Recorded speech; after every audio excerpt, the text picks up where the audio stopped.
अर्जुन उवाच स्थितप्रज्ञस्य का भाषा समाधिस्तस्य केशव स्थितधिः किं प्रभाषेत किमासीत व्रजेत किम्।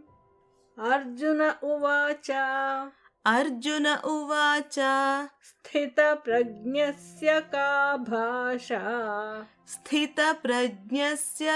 भाषा समाधिस्तस्य केशव स्थितधिः किं प्रभाषेत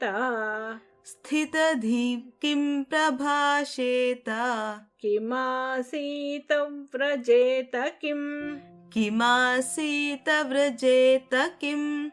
स्थितप्रज्ञस्य का भाषा समाधिस्तस्य केशव स्थितधिः किं प्रभाषेत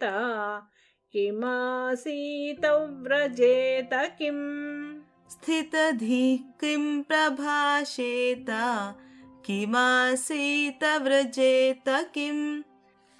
स्थितप्रज्ञस्य का भाषा समाधिस्थस्य केशव स्थितधिः किं प्रभाषेत किमासीत व्रजेत किम्।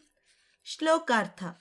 ಅರ್ಜುನನು ಹೇಳಿದನು, ಹೇ ಕೇಶವ, ಸಮಾಧಿ ಸ್ಥಿತಿಯಲ್ಲಿ ನೆಲೆಸಿರುವ ಸ್ಥಿರವಾದ ಪ್ರಜ್ಞೆಯುಳ್ಳವನ ಲಕ್ಷಣವೇನು?